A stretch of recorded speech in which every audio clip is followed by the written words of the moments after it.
మంచిర్యాల జిల్లా మందమర్రి పట్టణంలో అధికారులు ఏర్పాటు చేసిన ప్రజాపాలన కార్యక్రమంలో చెన్నూరు ఎమ్మెల్యే వివేక్ వెంకటస్వామి పాల్గొన్నారు. ఈ సందర్భంగా మాట్లాడుతూ కౌంటర్ల వద్ద 6 గ్యారంటీ పథకాలకై ప్రజలు దరఖాస్తు చేసుకోవాలన్నారు.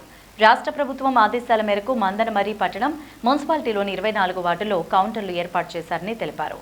కార్యక్రమంలో జనవరి 6 వరకు ఉంటుందని తెలిపారు. ప్రతి ఒక్కరూ ఈ అవకాశాన్ని సద్వినియోగం చేసుకోవాలని కోరారు. కార్యక్రమంలో మందమర్రి మున్సిపాలిటీ కమిషనర్ గద్దె రాజు, మండలం తహసీల్దార్ కె చంద్రశేఖర్, ఎంపీడీఓ శశికళ మరియు ప్రభుత్వ అధికారులు, పట్టణ కాంగ్రెస్ నాయకులు పాల్గొన్నారు.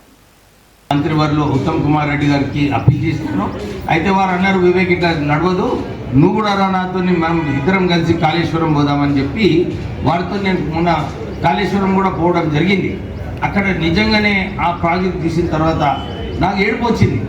ఎందుకంటే రాష్ట్ర ప్రభుత్వం అంటే ఎవరు ప్రాజెక్టులకు ఖర్చు పెట్టింది.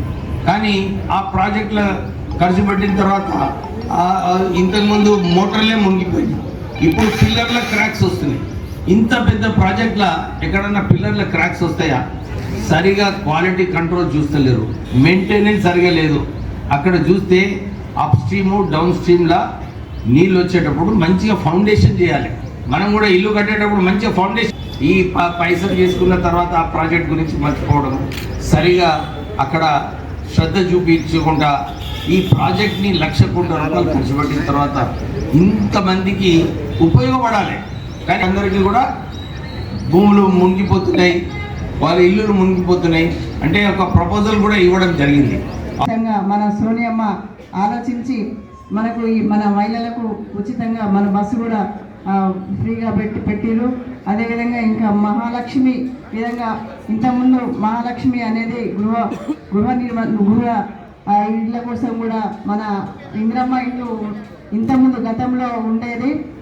ఇప్పుడు కూడా మనకు నిజంగా అదృష్టం అంటే మనకి ఇందిరమ్మ ఇంట్లో కూడా మనము ఈ దరఖాస్తులు పెట్టుకొని మనం అన్ని విధాలా మనం ఉపయోగించుకోవాలని నేను మనస్ఫూర్తి కోరుకుంటూ ఎందుకంటే మన వివేకాన్న వచ్చింది కాబట్టి అన్ని విధాలా మనకు అన్ని సహకారాలు మనకు అందించి మన కోసము అన్ని విధాలా చేస్తారు.